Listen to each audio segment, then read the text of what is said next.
Hello and welcome to In the Picture, your source for movie review, discussion, and recommendation. My name is Preston Fosbeck, and joining me today, as always, are Awesome Shane Jones. Just Awesome Shane Jones. Yeah, I've been awake since 2 a.m. We're going to talk about Star Wars later on, and I'm probably going to get worked up. And Miles Cardan. Hi there, everybody. Today we're going to be reviewing A Quiet Place. Shh. A family is forced to live in silence while hiding from creatures that hunt by sound. This is the newest film by director John Krasinski, also starring John Krasinski, and co-written by John Krasinski, co-starring John Krasinski's wife. So it's a Krasinski family picture. Also known as Emily Blunt. Yeah, just some random I know lady. she's a new upcoming actress. She's been around the block. She's been Sure? out I don't in know if things. I've seen her in anything. Have you not seen her in anything, or are you being sarcastic right now? Okay. All right, thank God. She's like my favorite actress on the planet right now. Okay, that's good. Let's talk about A Quiet Place. Shane, what did you think of this film? I absolutely love this movie. Horror being my favorite genre, I'm ecstatic when there's actually a good horror movie and one that others consider a good horror movie, unlike just me. I'm usually like, this movie's awesome, and everybody's like, no, it's not. So, for the most part, everybody I've talked to has liked this movie, so that's good. That's a good sign that it's a good horror movie, right? Something like that. Yeah, sounds good to me. I also... Oh, go ahead. Oh, no, I'm just saying I was on the edge of my seat like the entire movie and loved it, every second of it. Yeah, I feel quite similar. I loved this movie. I'm not a big horror person either, but I really enjoyed this one. So many parts of it are great. The acting is great. It's got child actors in it, which is always kind of something that makes me nervous. But the child acting in this movie, I thought was fantastic. I know I talked to someone who didn't feel that way, but I disagree. I thought the child actors were great. And, John Krasinski's just good at acting with looks, from all those staring into the camera, from The Office. I don't know. It's great. Great movie. I love the score, too. The score was great. Miles, thoughts?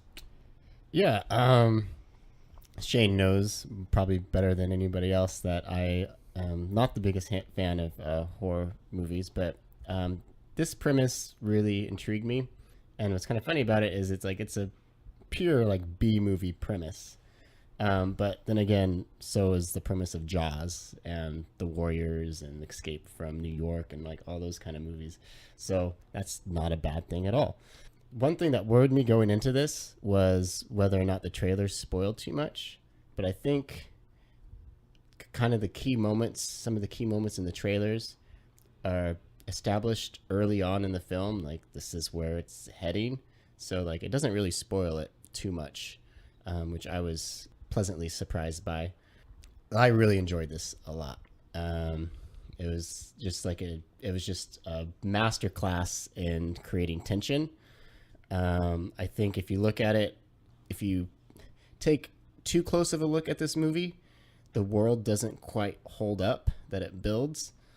But I think most people are just going to go in this and be gripped by the situations that the characters find themselves in and on the edge of their seats, holding their breath. And that I don't know what else you'd want from a horror film. So this succeeds, I think, in every way. Awesome. So why don't we talk about John Krasinski as a director? I didn't realize this, but John Krasinski's actually directed a film before this. And have you seen that, Miles? I don't think anyone's seen it. What's it called again? Hollers. Hollers? How's that? Like HOLLERS or something? I don't know. Oh man, that's weird. Okay. Came out in 2016. So I might just have to check it out now because I really dug like all the artistic and like directorial choices that were made in this movie. I thought were fantastic. And I guess he took another pass at the script after it was written, and I loved the script too. So really great showing for John Krasinski. Did you guys feel the same way? Yeah, I definitely did. I'm not going to say like I'm not a fan of The Office. I just haven't watched it and haven't like actively gone out to watch it. So I don't know who he is that much. But man, I loved it. I loved it. I haven't seen Haulers or whatever, so I don't know if he's like a solid director, but from this movie alone, I think he's good. I just hope he's not a one-hit wonder. Yeah, I don't think he will be. I think when actors turn to directing, they typically have a pretty strong track record. And so if this is something he decides he wants to do, and I think he will, then I think we're all better off for it. And I think we've got a lot of good stuff to look forward to. Yeah, I agree. Totally looking forward to the next John Krasinski film that comes out. And I remember him saying on, I think it was Jimmy Kimmel's show. By the way, Jimmy Kimmel and John Krasinski like live next door to each other, and they have like a huge prank war going on during the holidays, which is really funny. You should watch it on YouTube. But like John Krasinski hates horror movies, like, which was really surprising to me because he made such a great one. But yeah, he's not even like a huge fan of the genre. So I don't know. Does that surprise you, Shane? That since you liked it so much? No, I've read that the reason why that script written by two other guys, and then John Krasinski rewrote it. The reason why it drew his interest so much is because it relied a lot on family and keeping family close and kind of trying to be as realistic with family things. Well, yeah, like he plays opposite his real life wife. Yeah. And again, that's nothing new. I mean, you don't see it happen very often, but I feel like whenever there's a real life couple that ends up playing opposite each other in a film, like it just like heightens that on-screen relationship so much more because, you know, they don't really even have to act. There's just automatically that chemistry there, and it's already established. And so I think that's just great. Yeah, I agree. And what did you guys think of the kid actors, particularly the young woman? What's her name again? The daughter, Millicent Simmons. Yeah, yeah. She's actually deaf in real life, and it was a medication overdose that caused her deafness. Huh. And this is the second movie she's been in. I can't remember off the top of my head what the first one was, but yeah, there's like a authenticity to a lot of the things in the movie, like the relationship, and then, you know, just what she's dealing with by being deaf.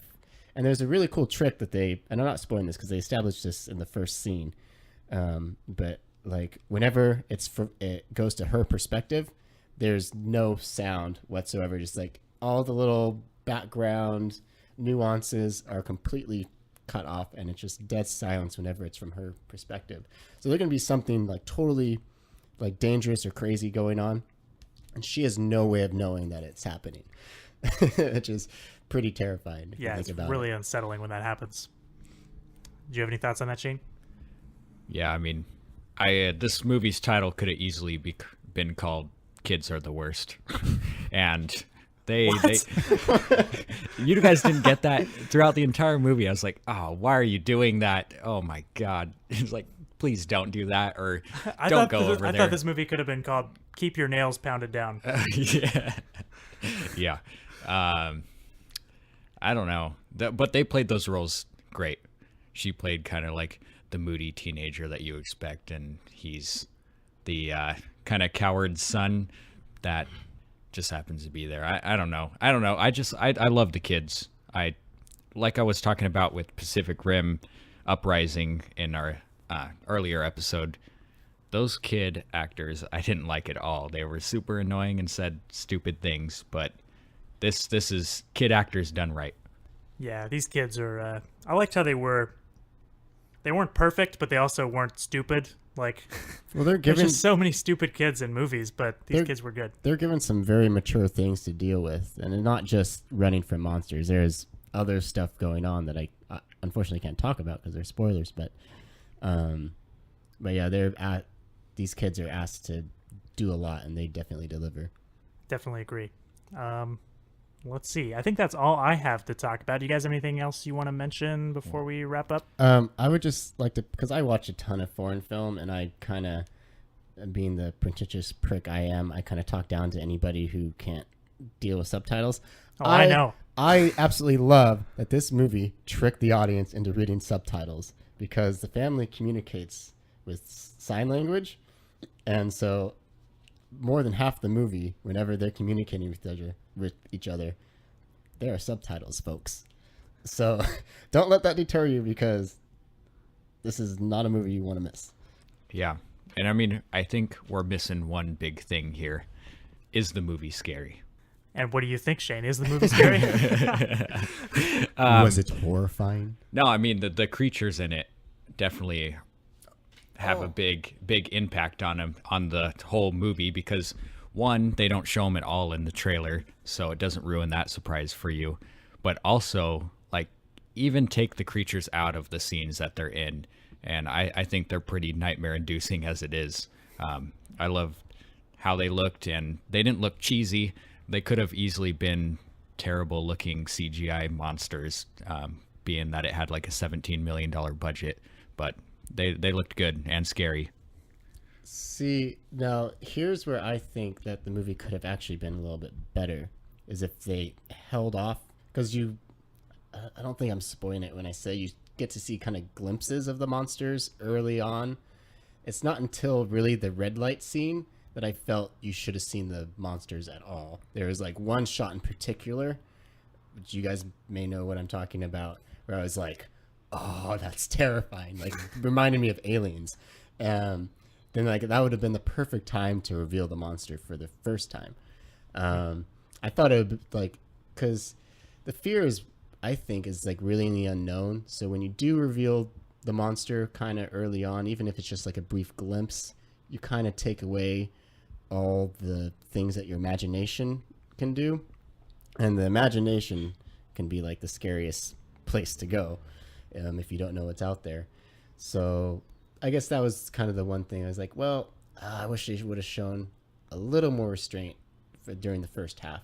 And then kind of once you get more into the more action-oriented aspects towards the end, then bring out the monsters. But for the most part, I felt they showed an appropriate amount of restraint. And you thought it was scary? Mm-hmm. I thought it was, I wouldn't say, I wasn't probably as, like, find it as scary as some people, but I would definitely appreciated the tension that it created, and I was definitely on the edge of my seat. But I don't know if I was actually, like, you know, quote unquote scared. Yeah. I'm not sure how I feel about the monsters being revealed the way they are. Because I've watched the trailer for this movie so many times, when they show the monster the first time, and I don't mean you don't really get a good look at it, but you see it kind of fully for the first time, I was so jarred by it. I was just like, oh my god, it was amazing. It was an amazing moment. Really? Interesting. Just because the trailer's always cut off before this one moment happens quite early on in the film, and it just punched me right in the gut. But I will say, I didn't feel particularly scared beyond a few jump scares. There were a few jump scares in the beginning that really got me. I like literally jumped out of my seat. There's a lot of false not ones too that kind of play with the audience's expectations as well. Yeah, that's true. And the good thing is they're not cheap jump scares like a lot of horror movies. Like, they actually draw you into the scary atmosphere, which is a thing that a lot of modern or American horror movies do wrong. Japanese horror movies are really good about drawing you into a scary atmosphere. So, like, jump scares aren't just cheap. I'm going to throw a giant, quick, loud sound at you and then hope you jump. Yeah, I really appreciated. If more horror movies were like this, I would go see more horror movies, I must say. So should we give kind of our final thoughts to wrap up and ratings? Let's do it. All right. Shane, what do you think? Well, like I said, loved every second, every minute of this movie. I didn't really want it to end, which it's a quick, short movie. What is it? 99 minutes? I looked it up. It's 90 minutes, and that I know for a fact that's including the credits, because if you think about it, so we went to a 7:00 showing. The movie doesn't start really until like 7:20, and my theater got out when I looked at my phone. It was 8:44. and the credits hadn't finished rolling yet. And it didn't feel particularly short to me. Did it feel short to you guys? I think it was exactly as long as it needed to be. Yeah, I was gonna say the exact same thing. Yeah, a lot of horror movies drag stuff out, and this movie was just long enough so like the whole premise and everything didn't get old or annoying, and then it was over. But yeah, I loved it. Did the two things that I love most in horror movies. It has a crazy absorbing atmosphere that draws you in from the minute it starts, and then they actually have characters that you care about. A lot of horror movies, people are there just to get killed, and I cared about where these characters were going, what they were doing, what was happening to them, everything. So yeah, this may be a high rating because I love horror so much and I love this movie. And I didn't see anything, period, that I didn't like or that was wrong with the movie. So I'm going with that 9 out of 10. All right, a strong 9 out of 10 for Shane. What do you think, Miles? Well, like I said before, I think if you start to look too closely at this world and the story, not everything fits or makes as much sense as you may like it. But then again, it was a B-movie premise, and, I think pretty much everybody's aware of that going in. And like I said, I just appreciate it for just being this masterclass in creating tension. Also, it doesn't spoon feed the audience. I think it'll introduce some things, and it'll just kind of trust that the audience is smart enough to figure it out. I do think that this movie will be an instant cult classic within the horror genre, and will probably be considered among many to be one of the best in the genre. For me, it gets a solid 8 out of 10. All right, and I'm going to echo these guys' sentiments here. I am also not a big horror fan, but like I said, I love this movie. If you're a fan of really well thought out stories, I think the storytelling is probably the strongest thing this film has going for it. And I just loved how intelligent the characters are, and just seeing all the little things they have prepared to face these monsters was just exhilarating to me in a way that most films are not these days. So however, I will say, if you're the kind of person who really likes to know how, likes to have everything in the film that you saw explained at the end, this is not, you are not going to enjoy the end of this movie. But if you just want to come along for a cool ride, I can't recommend this more highly, and I'm going to give it an 8 out of 10, just like Miles. And yeah, I think that ends our review of A Quiet Place. So I think a pretty solid showing from all of us. Definitely go see it if you can. Yeah, I say if anything, just go see it, because it's a small, low-budget movie, and this is the kind of movies we need to fund, so we show Hollywood they don't need $150 million to make a movie. Yeah, definitely. All right, so now we're going to move on to a little conversation about what is coming up in the next 3 months at the box office. And Shane and Miles know what's coming up better than I do, so I'm going to turn it over to them. What is coming to screens in the next few months, guys? Well, next week is the Rampage movie, which is based off of the arcade game that came out in the 80s. A lot of people apparently are looking forward to that for some reason. I am not one of them. 80% of that is because of The Rock. I don't know. Actually, don't know how you feel about that, Shane. I don't know. I'm gonna walk into any video game-esque movie with low expectations until they could prove that to be a genre worth watching. I'm looking forward to how they explain why this character played by The Rock, like this zookeeper, is so fucking buff. Like, he's a zookeeper / bodybuilder. He'll probably end up being ex-military. That's kind of the... Yeah, probably. In case he has to get in a fist fight with the gorilla. If The Rock doesn't grow to 30 feet tall, I'm going to be very disappointed. He prefers to be called Dwayne Johnson now. I don't know if you knew that. I'm sorry. I didn't he doesn't realize he doesn't go by The Rock. I wasn't aware of what Dwayne Johnson was cooking. He has rebranded himself since the Scorpion King. When he runs for president in 2020, that'll be Oh God, help us. who we vote for. Don't write in The Rock. So are we reviewing it for people? I don't know. We were on the edge of this, so I'm putting them on the spotlight I think we right now. should. Yeah, yeah. You guys I think go. we should, Miles. All right. At least Preston and I will review this movie. Yeah. Maybe and look, if it's I'm just not me. I'm not looking forward to it, but I'll review it, goddammit, because Yeah. I want to give people reviews. Yeah. I want to turn off my brain and watch giant monsters destroy buildings for a enough. That makes one of couple us. minutes. Yeah, great. So I guess the next one after that is Super Troopers 2, a follow-up to Super Troopers, which came out in 2001. And this is a sequel that I'm pretty sure nobody asked for. And Except- I didn't even like the first one. So I haven't even seen the first one, but I know some people who are excited about it. all my friends back in high school absolutely love this. I love Super Troopers. I know that they're all excited for it, but I just never got the appeal. Yeah. All I right, mean, so why don't you tweet at us if you want us to review Super Troopers 2? yeah. If there's enough audience yearning for it, we will review it, I'd say. Yeah, and I mean, I'd say not everybody, or it's not something that like nobody was asking for, because I'm pretty sure this movie was crowdfunded, so there was enough of those people to fund the movie. I'm not looking forward to it, but those people were. But after we get past Rampage and Super Troopers, we get Avengers Infinity War. It's coming out April 27th. That's a movie that needs no introduction. And we're all very excited for that, right, Shane? What is that? One of those DC movies?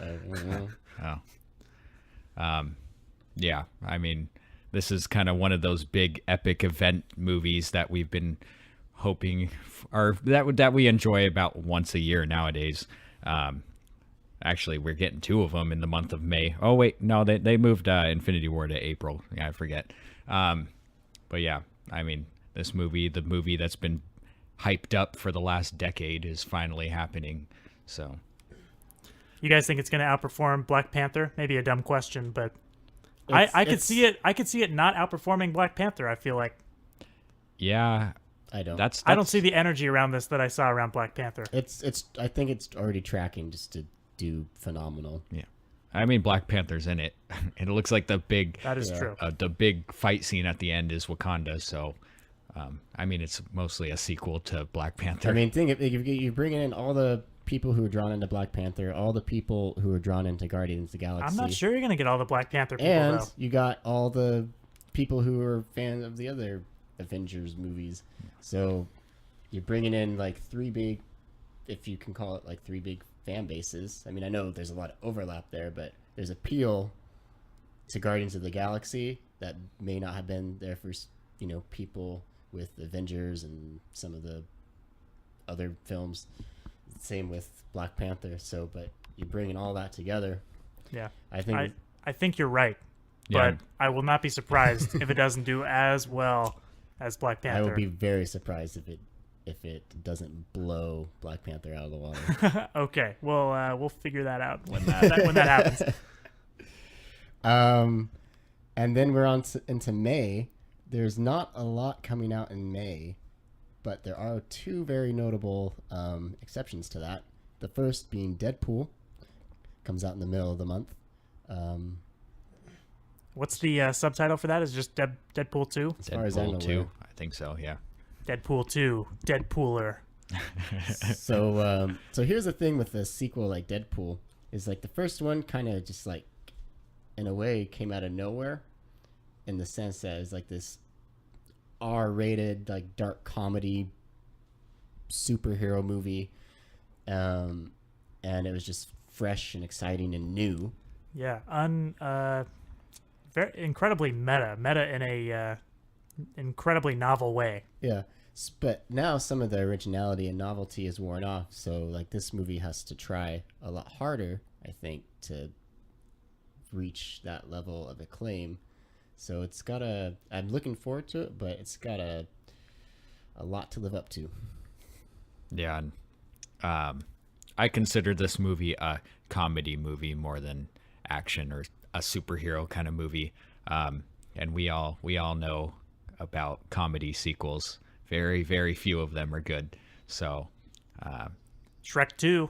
Shrek Austin 2. Powers, The Spy Who Shagged Me. Yeah. Okay, there's 2 out of the 10,000 comedy sequels. Was Austin Powers 2 better, though, Miles? Was it? It was all right. I thought it was. I'm not saying better. I'm just saying good. Heather Graham was a good choice. Yeah. So, yeah, American Woman. it's Remember that scene? That's the scene where she Stay comes away down. from me. Sorry, we're getting off topic. yeah. No, I mean, Deadpool.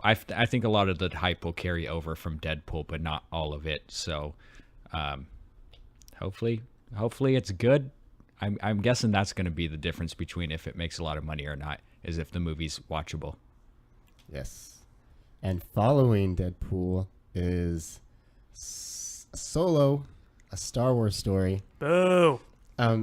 So Wow. let's start with Preston here. Preston is not excited for this. You could say I am anti-Solo. I would like you to tell us why that is. I am so tired of Star Wars at this point. I mean, like every Star Wars movie that comes out, I'm just like, all right, that's fine. We're done. Let's just call it there. There's been I don't- 3. Well, if you count the prequels, there's more than that. Yeah, but there was a gap. It's, Yeah.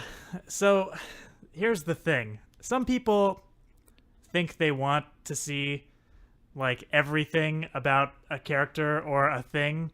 You know, they allude to something in some movie and then they're like, oh, I wish I could see that. And then they come out with a movie about it and it's just like, I'm fine just having it in my head. Like you were talking about with the creatures, Miles. Like, I'm fine having Han Solo's origin story in my mind, okay? I don't Bastards. want it to be... using my words I don't want it against to be me. fucking bastardized. Also, I'm just not a big Emilia Clarke fan, and I'm just a little bit. I love Donald Glover. Okay, I love the guy, but I'm worried after seeing him in The Martian. I'm a little bit worried about what might happen here. And then I don't know anything about the main guy, but he doesn't really. I don't think he looks a lot like Harrison Ford. I cannot think of this guy as Han Solo. I just can't do it. But, if you guys are excited for it, that's great. I'm just not excited. I may not even go see this movie, to be honest. Well, I hope you're comfortable, folks, because I've got a story to tell you. So when Solo was first announced, I was just like, my reaction was like Darth Vader at the end of Revenge of the Sith. No. I did Do not want. This was like, I was like, this is the worst freaking idea ever. Just like that scene there. And you left it there, right? Because it is the worst idea ever. How and then it gets into production, and it's one of the most troubled productions a Star Wars One film shitstorm has after another. ever had. The Lord and Miller, the original directors, they get fired after shooting 3/4 of the thing, and they bring in Ron Howard to fix it and reshoot practically the whole thing. Like, it was just like, well, could this get any worse? Well, I mean, that's pretty bad. You can't go much lower than that. However, there are some reasons why this is I think, probably my most anticipated movie. Now, one, because it is Star Wars, and the little kid in me, I don't think is ever going to die. Well, it kind of did with Last Jedi. You only trash on every single movie to come out in the last 3 years, so Last Jedi, except for those. I think, is actually why I'm excited for this, because Last Jedi literally has killed me so much.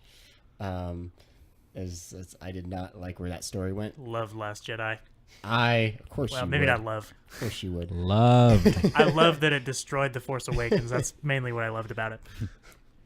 So right now, this is after looking forward so long to Last Jedi and thinking that that was a shoe-in for oh, this movie's I'm gonna love this. Solo is all I've got right now. So, Well, that's a great endorsement. but okay, It's all I've got right Okay. now. okay, but I mean, it does have Lawrence Kasdan as the screenwriter, and he wrote Empire Strikes Back and Raiders of the Lost Ark and Return of the Jedi. I mean, this guy is a guy who knows what he's doing and he's familiar with the franchise.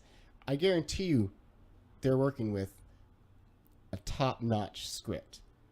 It's just a matter of, can we accept this new punk coming in and trying to be Han Solo, you know, one of the most iconic characters in all of cinema, from one of the most iconic actors in all of cinema.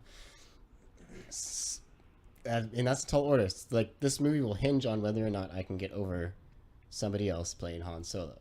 I have no doubt in my mind, despite all the troubles that this movie's had, that this is a well-written movie, and it has a great director, and just from what I've seen from the trailer, the aesthetic matches the original trilogy Star Wars, you know, and I get all the feels when I see it, you know, that I do when I think back on the original films.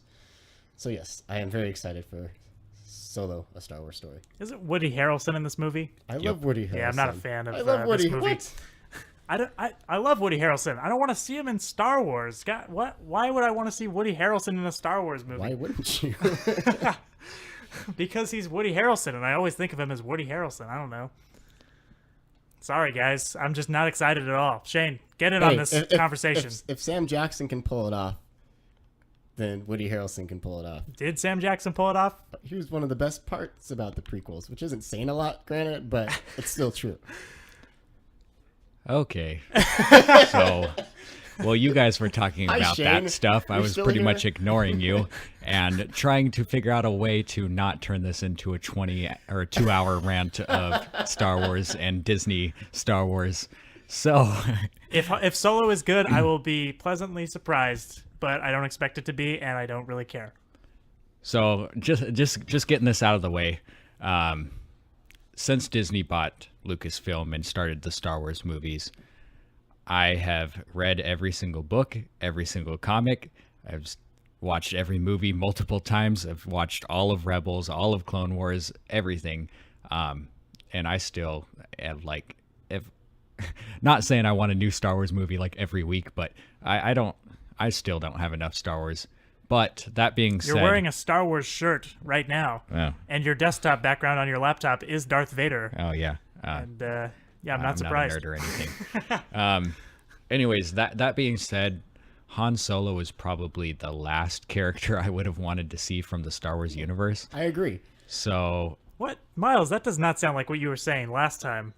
yeah, You weren't listening. I said Clearly, I was not. I said I thought this when they first announced it. I thought it was the worst idea ever. Miles, last time we talked about this, you were like, who wouldn't want to see Han Solo? He's so cool. I never said that. You said something similar to it. I'm not directly quoting you. Well, let's move on. Sorry. Continue, Okay. Shane. Shane, So- hello. Hey, can we talk? Hey, Shane, can we talk over you a little bit more? yeah, Okay. yeah. It's gonna happen like 20 more times. Okay, that's but I'll cool. stop now.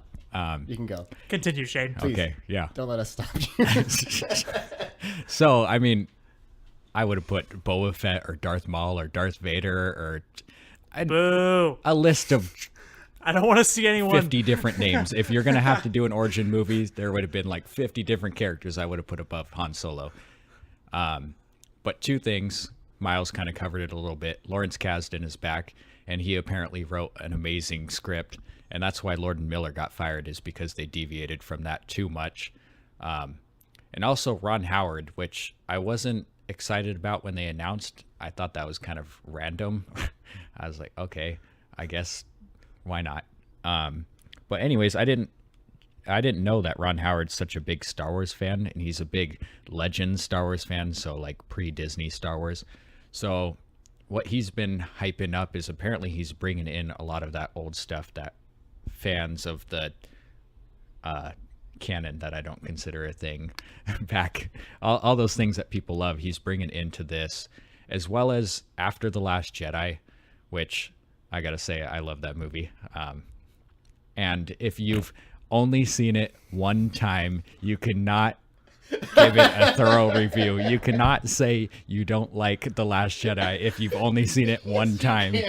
I hated that movie the first time I saw it. The second time I saw it, I was like, okay, that's a Star Wars movie. The third time I saw it, I was like, yeah, that's good. And the fourth time I saw it, I loved it. You shouldn't So- need 4 times to watch a Shane, movie. it also kind of sounds like you might just have Stockholm Look, syndrome. no. I mean, and I liked it, but I'm just saying. Okay, Well, that out of the way. Um, shoot, what was I even talking about? I don't know. Oh, Who the fuck knows? oh, Ron Howard. Okay. If So- Han Solo doesn't say Mos Eisley, we have a problem, Yeah. I'll be disappointed. If Last Jedi, which I agree is probably the most fan disservice movie we've seen in a long time, that's why I think Han Solo is going to be super refreshing to everybody, because I think this movie almost might be pushing like borderline too much fan service. I think they're going to take in a lot of familiar territory and things we've already seen, and I think there's going to be a lot of moments or like little things that we chuckle about, like oh yeah, that's from that one movie or something like that. I don't know. It's kind of the movie we need right now if it's good though. You just hit It's the nail on the movie- head. It's the movie I need. Right now. Not the one we deserve, the one we need. Yeah, but I mean, it all rides on Alden Ehrenreich. I mean, everybody else in the entire movie could be perfect, but Alden Ehrenreich, if he's bad, it's going to destroy the movie. I can't see the movie being good if he doesn't pull off Han Solo. I just want to say one last thing about this. Is that okay? Go ahead. Then we'll move on. You just pinpointed exactly what I'm not looking forward to about this. Fan service. I cannot stand fan service. I'm a fan already. I don't need service. I want to see a good, new, fresh movie. I don't want other shit to be regurgitated back to me. That's what I hated about Force Awakens. Oh, look, here's the orb that Luke was practicing with, or like in the first movie. Oh, look, here's the other thing from the other movies. There's the transmission from the chessboard. I don't care. I just want something new and fresh, like not just a regurgitation of old shit. All right, I'm moving on. I do want to respond to that, Man, but, you're we, crazy. but we do need to move on. I don't necessarily totally. All right, I will disagree with you. not respond to your response. So we'll Well, move on after you. I said I you don't- say your piece. I don't completely disagree with you, but we'll talk about it off when we're not recording later. Sounds good. We need to move on. Hey guys, guess what's coming out? in What, you're not going to January? respond? What's after Solo? Some weird Star Wars movie that I may have got worked up over. I don't know. So Ocean's 8 is coming out in June, guys. Actually, I think it looks good. Yeah, looks pretty good. I don't have isn't- strong opinions about it. I'm open to it. Isn't Sandra Bullock's in it, right? Yeah. I love Sandra Bullock. I really like her too. And Kate Blanchett Mm-hmm. is also in it, and she's amazing in everything she And does. unrecognizable in this. I didn't even realize that was her until like third time I saw the trailer. And Anne Hathaway, I like her and stuff. She's kind of hit or miss for me. Yeah, but I mean, I don't like that Disney chick. She's in this movie. I enjoy seeing her and stuff. Disney chick? I don't know. Was that movie Princess Diaries or something like that? Oh, I see. Yeah. Anne Hathaway. Isn't that where she came from?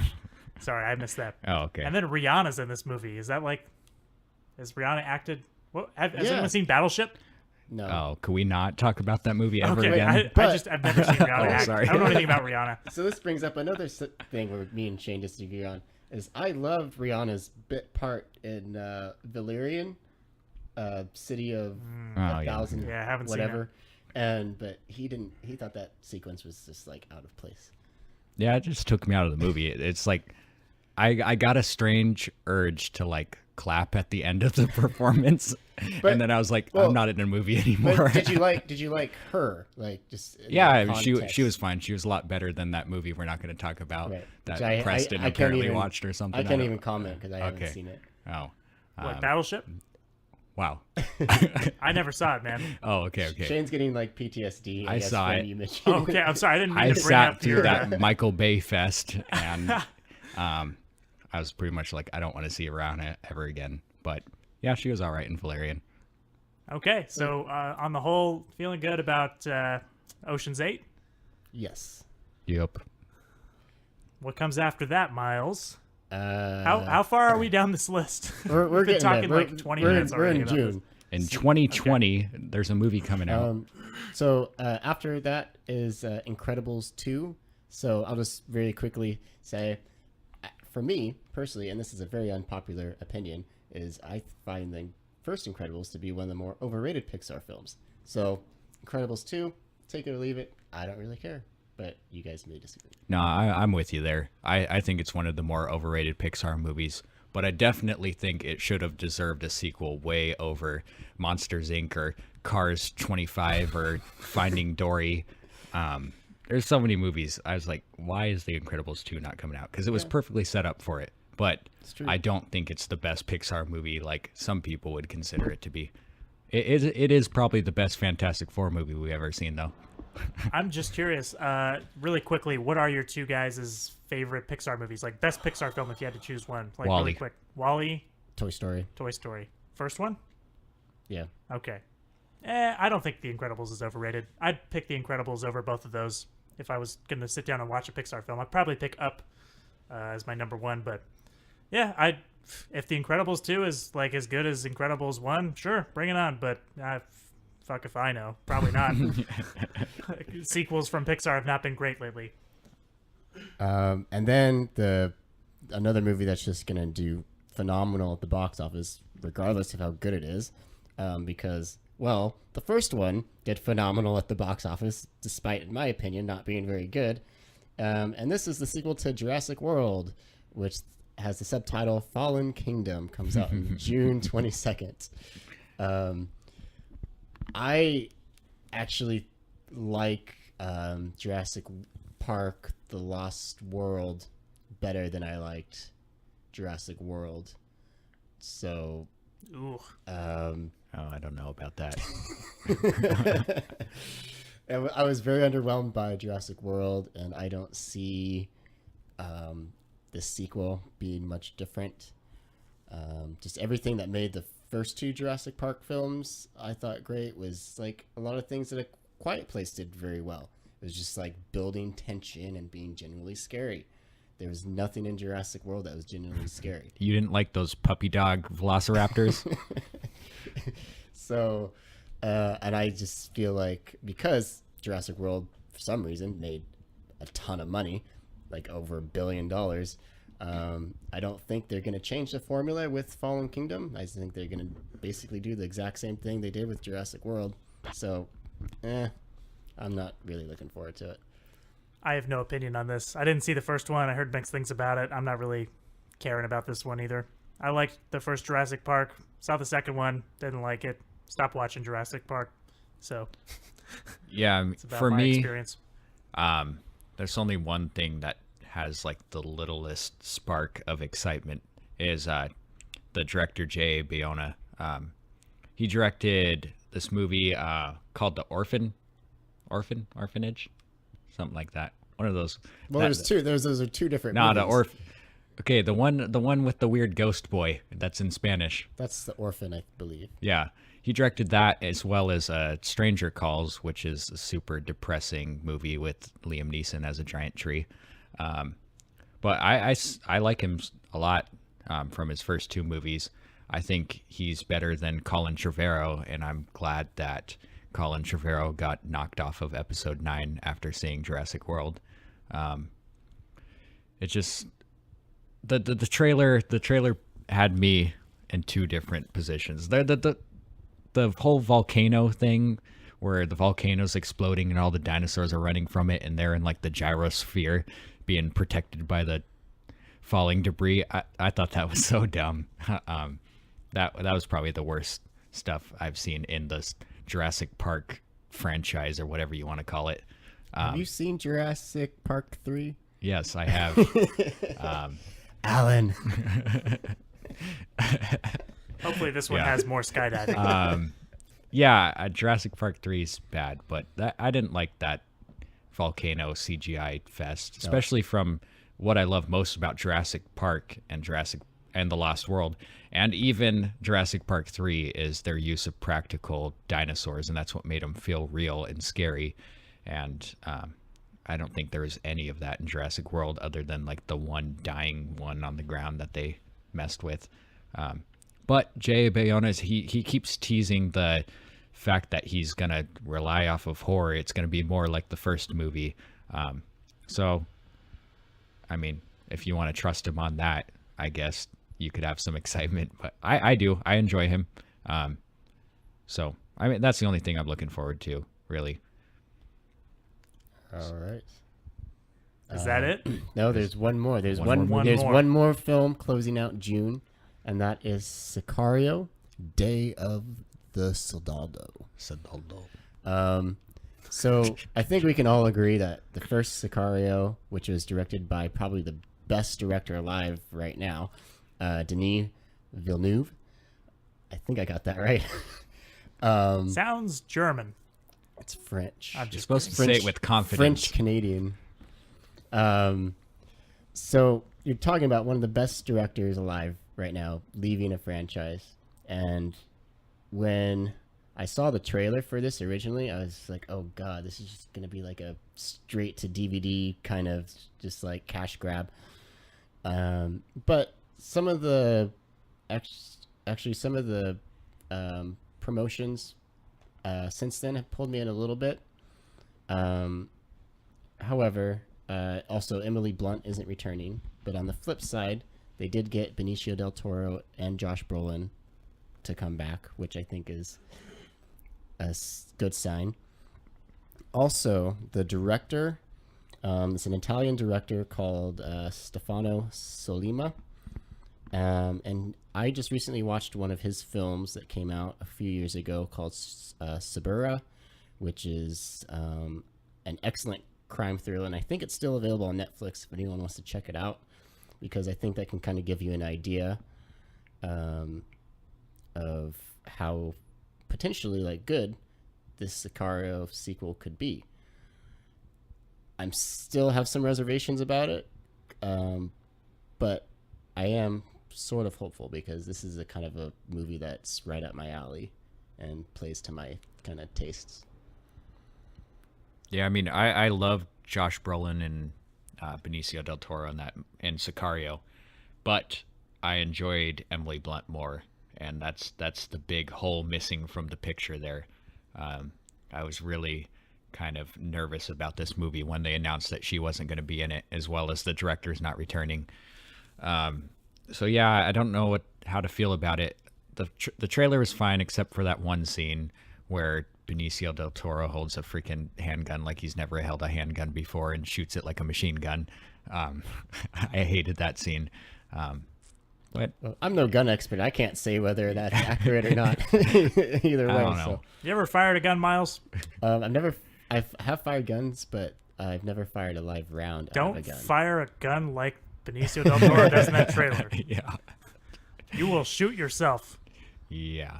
I don't know. I'm gonna need another trailer or two to decide if I want to see this movie or not. Oh, guys, I can't believe I forgot. Back on Solo. Oh no. No. Okay, so they're actually it's gonna premiere at Cannes. Oh yeah. It's gonna premiere at the Cannes Film Festival, which, for people who don't know about Cannes, is like that is one of the toughest crowds that you're ever going to I know. like show a movie to. Like they're notorious for like booing and throwing things at movies that they don't like. Like Disney is taking a huge gamble with this. They're gonna hurt Ron Howard's feelings. Which kind of like makes me think, like gives me hope that it's like, oh, they've got an ace up their sleeve and they're not afraid to show it. So I just wanted to throw that in there because I just remembered that and completely forgot to talk about it earlier. But so that's another reason why I'm looking forward to Solo. No comment. We've talked about it enough. Yeah. Let's finish up Is Sicario. anyone Let's, still listening? Yeah. Before our recorder runs out of battery here, we've been going for almost 50 minutes. Woo! Oh wow. All right. That's all the movies in the next 3 months. We get well, it's through not all the all notable of them. all the It's- ones that we're probably going to review. We didn't talk about I Feel Pretty with Amy Schumer, so Yeah, let's just continue to. we'll not save talk that about for another okay. time. Preston is going to review that one. All right. Is that everything we had for today, guys? That's all. I mean, I can talk more about Solo if you want. We could talk more about. We should just have a separate Solo podcast where we just talk about Solo every week. All right, guys. This has been In the Picture. If you'd like to get in touch with us, you can tweet at us at In the Picture. No, sorry, at Ask In the Picture. And you can find us on Facebook at facebook.com/In the Picture. We are on iTunes. If you search, guess what? In the picture, we will find. You will find your way to us. Our logo is a red background with a television on it, and we are now on YouTube. And where can people find the YouTube, Shane? By the time this episode airs, I'll have the YouTube channel up and running with all of our episodes. It's really kind of tricky because YouTube doesn't give you like an actual name until you have a certain amount of subscribers. So maybe just check out our Facebook page and click on the link. We'll put it there. Yeah, so the YouTube videos will be going up on Facebook. Is there anything else? Also, for you Android nerds, I guess we're going to put it on SoundCloud. So yes, SoundCloud coming soon. Yeah. All right, and then until next time, this has been In the Picture with Preston Fossback. And Shane Awesome Jones. And Miles Cardan. We'll see you next week. Good night. Good night. Bye.